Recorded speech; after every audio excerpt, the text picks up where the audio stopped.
Hey, growth-minded attorney. Before I bring you to today's amazing content, I want to remind you that we're in the fourth quarter, which means that we're offering a free marketing analysis and a free marketing plan that's going to help you take your law firm to the next level. Now, this plan is all about digital marketing. What are you doing online to ensure your success? How do you show up online in terms of compared to your competitors? How can we fix that so that way you can actually go above your competitors and reach your goals? What are your goals? Are you looking to take on another associate? Are you looking to maybe get another location? Are you looking to grow your partners? Whatever those goals are, this marketing plan and analysis is going to bring you closer to those goals and set you up for success for the next year. So take advantage of that right now. Just head on over to my website, lbmsllc.com. Hit the free report button on the top right-hand corner if you're on a desktop, or type right-hand corner even if you're on a mobile.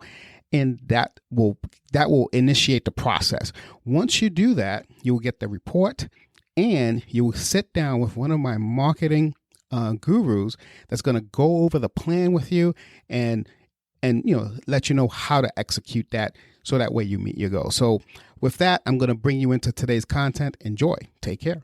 Hey guys, as you know, I always try to bring you something different each week as I run this show, and this episode of Meet the Attorney is no different. As a matter of fact, this one is going to surprise a lot of you, because I'm going to introduce you to an attorney that I feel is more than just an attorney. I don't want to say more than that, because I really want you to enjoy the show, because I think you're going to get a lot out of it. This is a very dynamic individual. So without further ado, enjoy the show.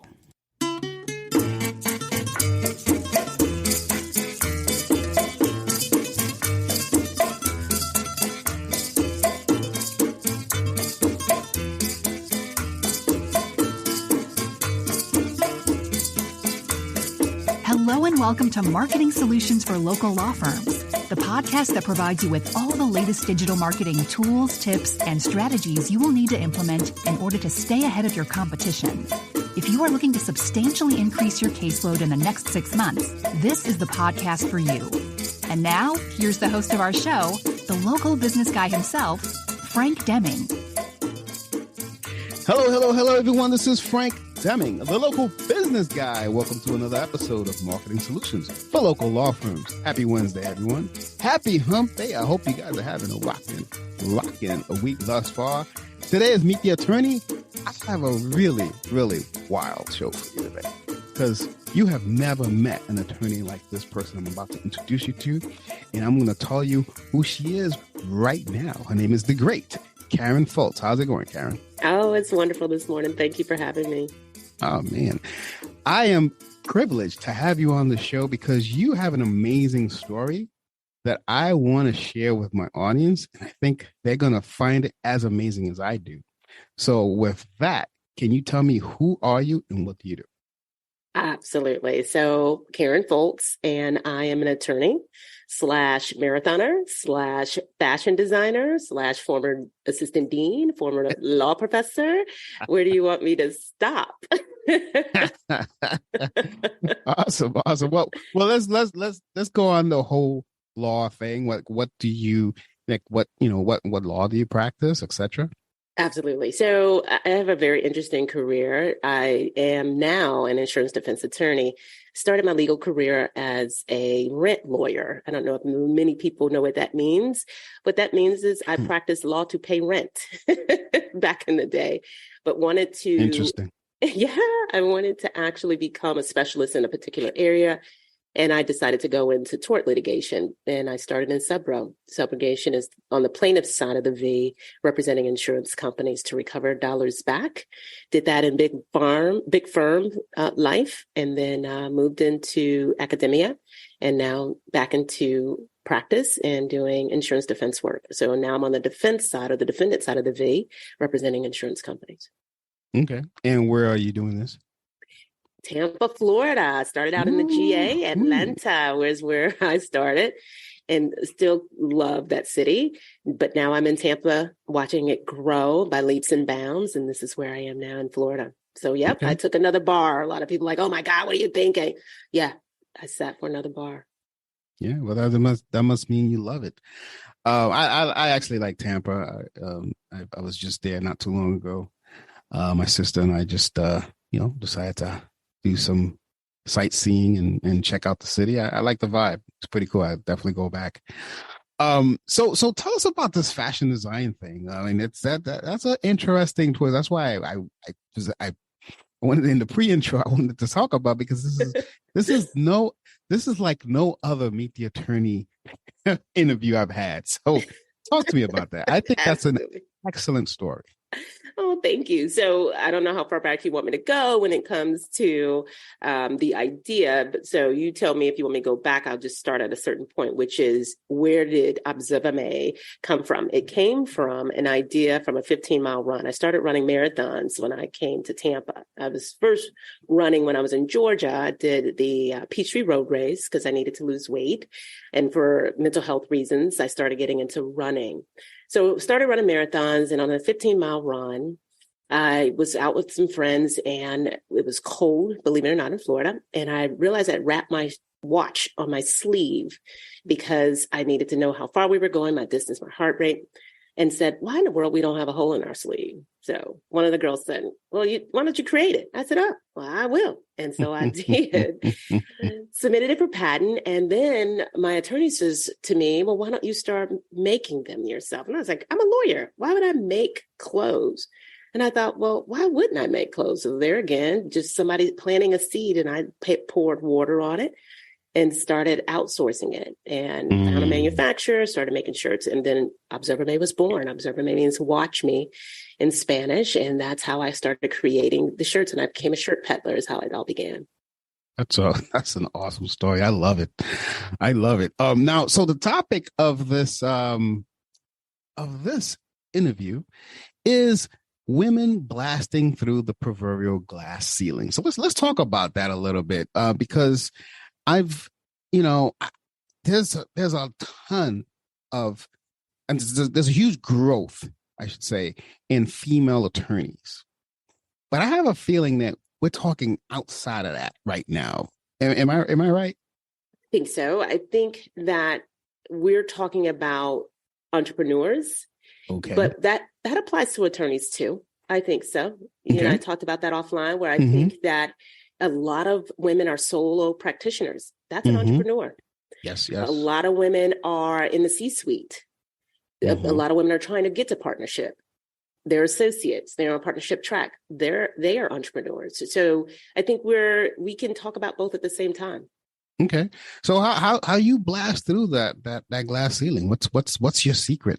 Oh my gosh. The biggest thing I tell mentees, and it resonates well, is you should be the last one to tell yourself no, because you're going to hear it quite a bit from men and sometimes women, because depending on their generation, they also believe you are not capable of doing bigger things or large things. So many times we will tell ourselves, especially women of color, that the answer is, I don't think I can do this because I don't have this capability. I don't have this pedigree. I don't have this background. So I'm not even going to apply or try. So the last thing you should do is tell yourself no. Let the person who has the capability to say no be the one to tell you that to your face. So that should be your motivator. Let fear be your motivator. A lot of things I did not know. And if I knew it at the time, I probably would not have done it. When it comes to whether it's practicing law, making some really bold decisions when it comes to handling a case, or even opening up a business, because we always think we need our T's crossed and our I's dotted. So be the last one to tell yourself no, and get out there and be daring and be risky. Calculated risk will be good. Yeah, no, I hear you. You know, one of the best advice I've received when I was first, because as I told you offline, my family, none of us were ever entrepreneurs. We were all like, get good grades in school, go to college so you can get a good job, and you could, live happily ever after, right? That was the mantra. And if you look down the line of all my family history, no one was an entrepreneur. So I kind of like broke through, and I'm the only one. And one of the advice I found that helped me the most through that journey was, Frank, you got to get comfortable with being uncomfortable. Amen. And I didn't understand it at the time, but I do now. Well, I do. I mean, several years later, I understood it. And it's like funny, like I could never go back now. I'm so set into this entrepreneurial journey, but I'm assuming, it's the same thing with what you're talking about for women. It is. It's the same thing. Absolutely. And I think more so we see a lot of challenges as women because the deck many times it's set against you.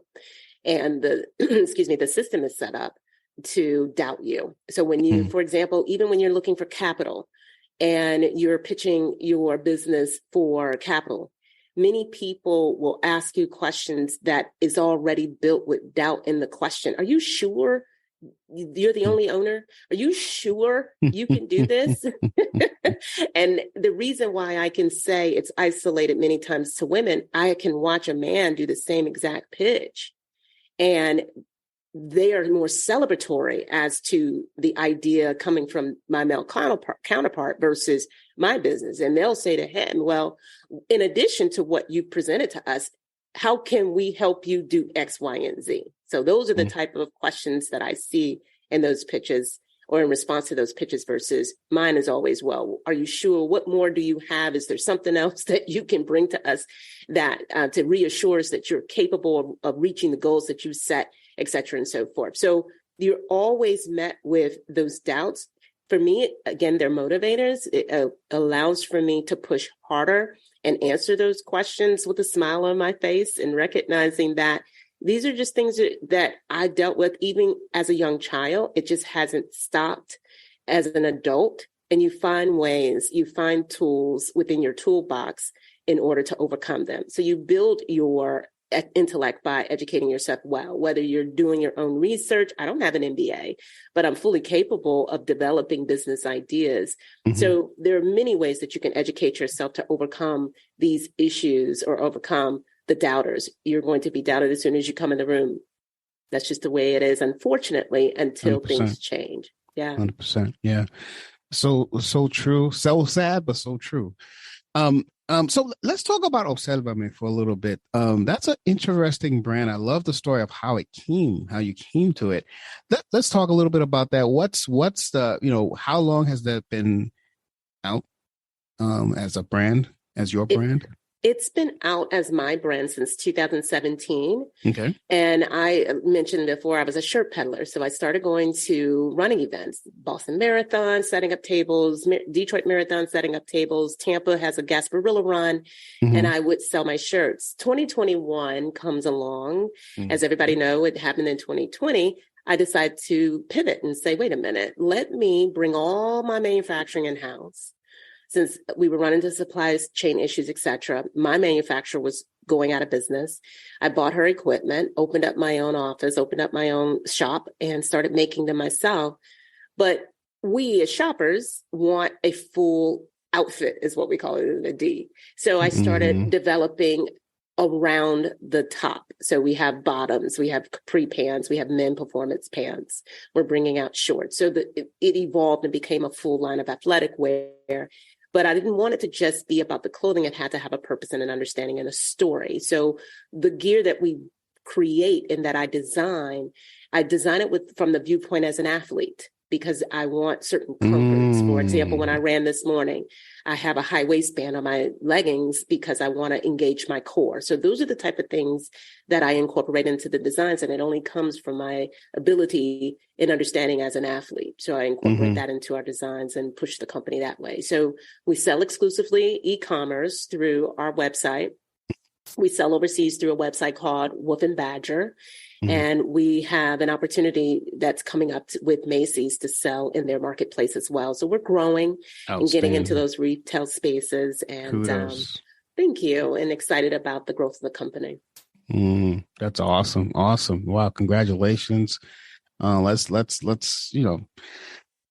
cheer you on and watch you take over. I mean, I love it. I love it. Thank you. Let me ask you a question though. So, as an attorney, like because you mentioned running, it looks you're definitely fit and everything. Because I heard the story one time from a person who was a personal injury attorney.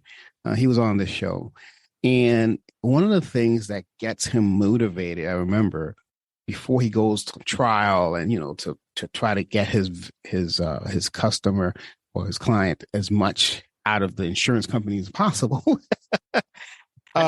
is he goes out for a run or he goes to the gym or he does something physical, right? Mm-hmm. And it just like pumps the blood. He said it fills his brain up with ideas, and then he talks to the jury and he's like energized. But when he didn't do that, it was like a total different result. So you seem like you would agree with something like that, correct?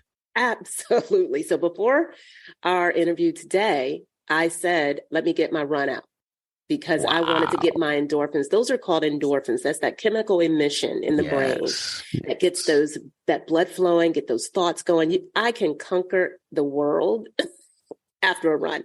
When I was teaching, same thing. I made sure I went for a run, and then I had to grab a cup of coffee, and you're just firing off with ideas. Your energy level is very different. You see life in a positive way. And I'm very open about the fact that I suffer from depression, and I need those endorphins to fight back the serotonin that's trying to overtake my thoughts and put me in more of a down mood opposed to a happy mood. So I selfishly go after those endorphins to make sure that I can project a very positive image of myself, provide positive thoughts, and give you information that I know will help others. And the only way, not the only way, but the most important way for me is by getting a run in and getting that sweat going and getting those thoughts. I'm flattered that you took the time out to get that run before this interview. So I'm very flattered. Thank you. I take it seriously. You do a good job. I've watched your show. You do a great job. I don't want to mess up. So it's funny. Something you said there. Thanks for being authentic and open. Are you familiar with Judge Lynn Tobler or Todd? Man, God, she's a judge. She had a TV show. I'm not sure if she still has is divorce court or whatever. She openly says she suffers from depression, and I follow her on Instagram, and it's a pretty interesting thing how she overcomes it, and everyone has their tools, so that's interesting. So thanks for sharing that. Absolutely. So, but let me ask you this: how do you find the time? I mean, because it's you're an attorney, right? And then you have this Obsessed by My brand, and you do these other things. What is your secret to finding the time? Because we're talking about breaking the glass ceiling for women entrepreneurs, but a lot of times breaking that glass ceiling is it comes with work, obviously, and we only have 24 hours in a day. So what is your secret to making sure that you're the best person that you can be for that day? We'll be back after a quick break. Hello there, listeners. If you're an attorney and you would love to be a guest on the show so you can promote your services to people that listen to the show and beyond, give us a call at 888-416-7752 or send us an email at podcast@lbmsllc.com.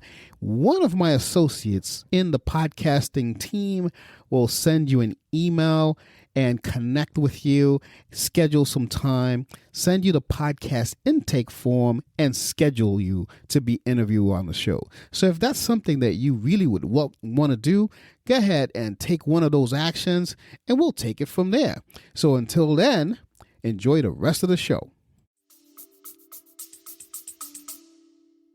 Because of the challenges that I observe coming up as a young child to a teen, to a young adult, to a full adult, I saw that I needed to be better than everybody around me. And the only way I could achieve that is getting up before the chickens, right? I could not be in bed at 9 o'clock thinking that I was going to accomplish anything. So my days start at 5. And the reason for that is I have to build in the time for meditation, for running, for prayer, to getting my mind into a good place in order for me to be productive and to create my plan for the day. So you have to be very strategic. You have to coordinate your efforts and build those building blocks and have a career plan. When I mentor people, the first thing I ask in the very first meeting is bring your journal and tell me what is your 6-month plan, and we're going to build back into it. Because it's like golf. When my brother taught me how to play golf, he told me, don't shoot for the green, you shoot for the first 150 yards or the first 75 yards. However your first shot goes, that's what you focus on. Because if you're trying to get around the bend, you'll never get there because you can't even see the pin yet. So that's what I tell them. Let's shoot for the first 30 days. So the way it starts is, how do you wake up in the morning? Are you up at 5 or are you up at 8? Are you up at 9? Are you after the business is already rolling, or are you up before the business open and you're ready to make the call?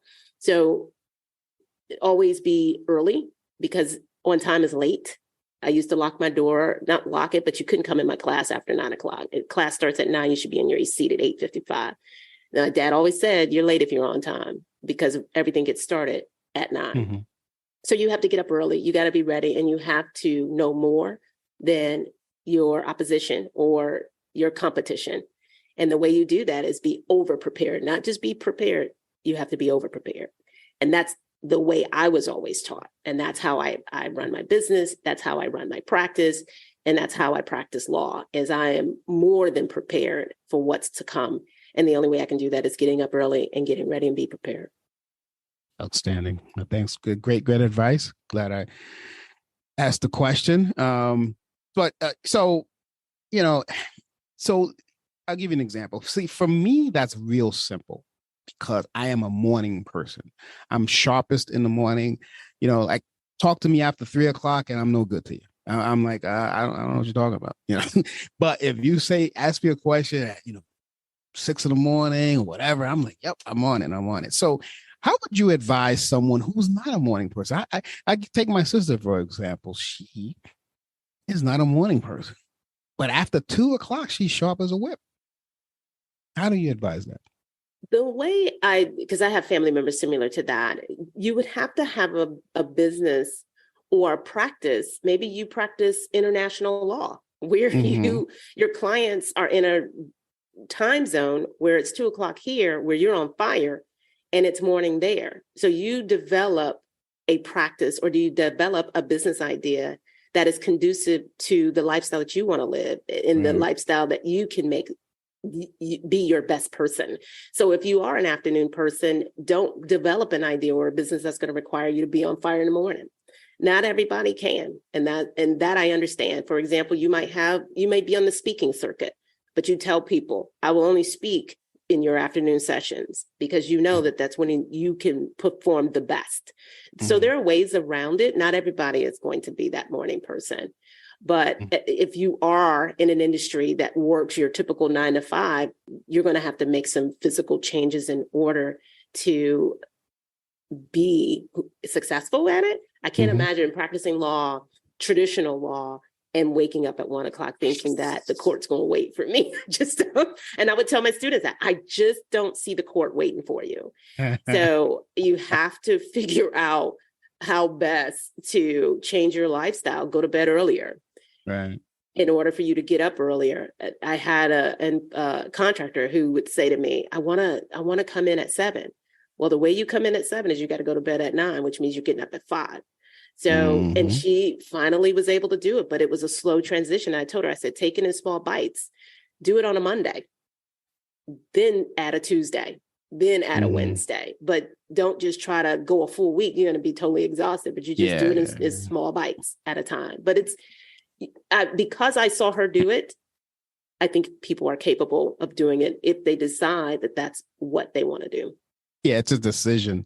Now, the reason I asked you that question is because when you was talking about, going through the glass ceiling and, what's the process of it, and you were talking about, the morning routine, although this is a podcast and I can't see anyone, but I can envision people listening to this and saying, ooh, that's not me. So I wanted to give you opportunity to give them an alternative. So that's where he's asked that question. Yeah, no, that's great. I mean, because I do have members of the family who they sleep until 11, Yeah, but I her can't business do it. it allows for her to do that, which it works for her. And as long as it works for you, then that's fine. But if not, you're going to have to make some bold changes. Yeah. I think one of my it's not, I shouldn't say it's an issue, but one of the biggest issues that I have right now with my current girlfriend is when we're on vacation, I'm up at 5:30. And she's like, we're on vacation. Why are you up so early? Let's I don't know. Maybe we want to walk the beach. We want to do this, we're on vacation, I said, I know. But my body thinks we're still, Anyway, so that's one of, not an issue, but it's one of the biggest challenges that we have when we go away. Oh yeah, it's hard to turn off. So what I would do, I'm about as bad as you, it sounds like. I would get up, and if my husband would sleep, I would work while he sleep, get some stuff out the way. Then I know he's going to rise around 8. Then we can go to breakfast, and I've got 3 hours of work out the way, or I ran to the gym and got it done. So I'm guilty as well, because it's hard to turn it off. I was just thinking about something. I was like, man, me work at that time on vacation will bring in another set of issues. So I'll just continue doing what I'm doing. Yeah, I don't think you want to do that. You're going to be like, you bring your laptop? Anyway. Yeah, my laptop is always on my hip. It used to be that way, but as I said before, I'm a recovering workaholic. So I no longer bring my laptop on vacation. So yeah. Good. Awesome. What are, you mentioned some goals that you have with Observa, man. Do you have like some ties to it? Like do you have like, these are my 5-year goals. This is my 3-year goal with this. Do you want to go? I know you're going international already, but like what? Give me some of your goals as to how you want to take that brand. I would love to take the brand international over into South Africa, actually, over into the African continent. And the reason why is that is a market that is not, I think it's untapped to some degree when it comes to American products. And I don't think that people give it the credit that it deserves in terms of how it can help catapult a brand or catapult consumer products. So I that's one of the goals that I have, is to get into the South African region of that continent, or the southern part of that continent. The other goal that I have is wanting to be a household name. In competition with Lululemon. That's the quality of the brand. That's the price point of the brand. I don't apologize for the price point, because I provide the quality that people look for when it comes to athletic wear.